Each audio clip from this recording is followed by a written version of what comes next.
Hello everyone, this is Jafar tech Kannada, ಸತ್ಯ ಮಾಹಿತಿಗಾಗಿ. ಸ್ನೇಹಿತರೆ, ನಮ್ಮ ಚಾನೆಲ್ಗೆ ಸ್ವಾಗತ.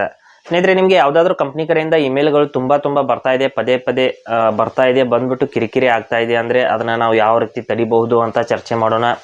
ಅಲ್ಲಿ ಸಬ್ಸ್ಕ್ರೈಬ್ ಅಂತ ಒಂದು ಆಪ್ಷನ್ ಇರುತ್ತೆ ಸ್ನೇಹಿತರೆ. ನೀವು ಅಲ್ಲಿ ಹೋಗ್ಬಿಟ್ಟು ನೀವು ಸಬ್ಸ್ಕ್ರೈಬ್ ಮಾಡಿದ್ರು ಕೂಡ ಕೆಲವು ಬಾರಿ ಅವು ತಪ್ಪೋದಿಲ್ಲ, ಅವು ಬರ್ತಾನೆ ಇರುತ್ತೆ.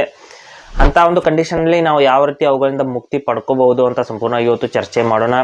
ಅದು ಯಾವುದಾದ್ರೂ ಬ್ಯಾಂಕ್ ಕಡೆಯಿಂದ ಇರ್ಬೋದು, ಅಥವಾ ಯಾವುದಾದ್ರೂ ಒಂದು ಡಿಮ್ಯಾಟ್ ಅಕೌಂಟ್ ಕಡೆಯಿಂದ ಇರ್ಬೋದು, ಇನ್ಯಾವುದೇ ಒಂದು ಸೈಟ್ನಲ್ಲಿ ಅಥವಾ ಆ್ಯಪ್ನಲ್ಲಿ ನೀವು ಇಮೇಲ್ ಐ ಡಿ ಕೊಟ್ಟಿದ್ರೆ ಅಲ್ಲಿಂದ ಬರ್ತಾ ಇದೆ ಅಂದ್ಕೊಳ್ಳಿ. ನಿಮಗೆ ಏನು ಮಾಡಿದ್ರು ಅವುಗಳಿಂದ ನಿಮಗೆ ಕಿರಿಕಿರಿ ತಪ್ತಾ ಇಲ್ಲ ಅಂದರೆ ಯಾವ ರೀತಿ ನಾವು ಅವುಗಳಿಂದ ಸಂಪೂರ್ಣವಾಗಿ ನಾವು ಅವುಗಳನ್ನ ಬ್ಲಾಕ್ ಮಾಡಬಹುದು, ಅಥವಾ ಯಾವ ರೀತಿ ಸಂಪೂರ್ಣವಾಗಿ ಅವುಗಳನ್ನ ಅನ್ಸಬ್ಸ್ಕ್ರೈಬ್ ಮಾಡಬಹುದು ಅಂತ ಹೇಳ್ತೀನಿ. ಹಾಗೆ ನಮ್ಮ ಚಾನಲ್ಗೆ ಮೊದಲು ಬಂದಿದ್ದರೆ ದಯವಿಟ್ಟು ನಮ್ಮ ಚಾನಲ್ನ ಸಬ್ಸ್ಕ್ರೈಬ್ ಮಾಡಿ ಮತ್ತು ಪಕ್ಕದಲ್ಲಿರುವಂಥ ಬೆಲ್ ಐಕನನ್ನು ಪ್ರೆಸ್ ಮಾಡಿ ನಮ್ಮ ತಂತ್ರಜ್ಞಾನ ಆಧಾರಿತ ಬೃಹತ್ ಕುಟುಂಬದ ಸದಸ್ಯರಾಗಿ. ಸ್ನೇಹಿತರೆ, ಇಲ್ಲಿ ಮೊದಲು ನಮ್ಮ ಒಂದು ಜಿಮೇಲ್ ಬಾಕ್ಸ್ನ ಓಪನ್ ಮಾಡ್ಕೊಳ್ಳೋಣ.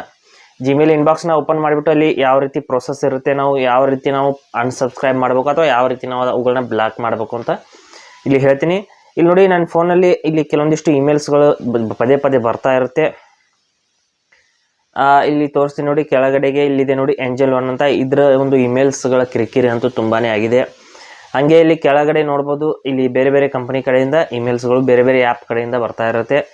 ಅದ್ರ ಮೇಲೆ ಕ್ಲಿಕ್ ಮಾಡ್ಕೋಬೇಕು. ಈಗ ನಾವು ಕ್ಲಿಕ್ ಮಾಡಿಬಿಟ್ಟು ಇಲ್ಲಿ ಮೇಲ್ಗಡೆ 3 ಡಾಟ್ಸ್ ಮೇಲೆ ಕ್ಲಿಕ್ ಮಾಡಿಬಿಟ್ಟು ಅವುಗಳನ್ನ ನಾವು ಅನ್ಸಬ್ಸ್ಕ್ರೈಬ್ ಮಾಡಬೇಕಾಗುತ್ತೆ. ಇಲ್ಲಿ ನೋಡಿ, ಅನ್ಸಬ್ಸ್ಕ್ರೈಬ್ ಮಾಡಿದ ನಂತರದಲ್ಲೂ ಕೂಡ ಬರ್ತಾ ಇದ್ರೆ ಏನು ಮಾಡ್ಬೇಕು ಅಂತ ಹೇಳ್ತೀನಿ. ಇಲ್ಲಿ ಮೇಲ್ಗಡೆ ಮೆಸೇಜ್ ಬಾಕ್ಸ್ ಇರುತ್ತೆ, ಅದರ ಪಕ್ಕದಲ್ಲಿ 3 ಡಾಟ್ಸ್ ಇರುತ್ತೆ ಮೇಲ್ಗಡೆ. ಅದ್ರ ಮೇಲೆ ಈ ರೀತಿ ಕ್ಲಿಕ್ ಮಾಡ್ಕೋಬೇಕು. ಮಾಡಿಬಿಟ್ಟು ಇಲ್ಲಿ ಅನ್ಸಬ್ಸ್ಕ್ರೈಬ್ ಅಂತ ಒಂದು ಆಪ್ಷನ್ ನೋಡೋದಕ್ಕೆ ಸಿಗುತ್ತೆ. ಅದ್ರ ಮೇಲೆ ಕ್ಲಿಕ್ ಮಾಡಿಬಿಟ್ಟು ನಾವು ಅವುಗಳಿಂದ ಅನ್ಸಬ್ಸ್ಕ್ರೈಬ್ ಆಗಬಹುದು. ಇಲ್ಲಿ ನೋಡಿ, ಅನ್ಸಬ್ಸ್ಕ್ರೈಬ್ ಅಂತ ಕ್ಲಿಕ್ ಮಾಡಿದರೆ ಅವುಗಳಿಂದ ನಾವು ಟೆಂಪರರಿ ಅಂದರೆ ಅವುಗಳಿಂದ ಅವು ಬರೋದು ಕೆಲವು ಬಾರಿ ಒಂದು ಸ್ಟಾಪ್ ಆಗುತ್ತೆ ಅಂತ ಅನ್ಬಹುದು. ಇನ್ನೂ ಕೂಡ ಬರ್ತಾ ಇದೆ, ಇನ್ನೂ ಕೂಡ ಸ್ಟಾಪ್ ಆಗ್ತಾ ಇಲ್ಲ. ಅನ್ಸಬ್ಸ್ಕ್ರೈಬ್ ಮಾಡಿದರೂ ಕೂಡ ಸ್ಟಾಪ್ ಆಗ್ತಾ ಇಲ್ಲ ಅಂದರೆ ಇನ್ನೊಂದು ಟ್ರಿಕ್ನ ಹೇಳ್ತೀನಿ, ನೀವು ಆ ರೀತಿ ಮಾಡ್ಕೊಳ್ಳಿ.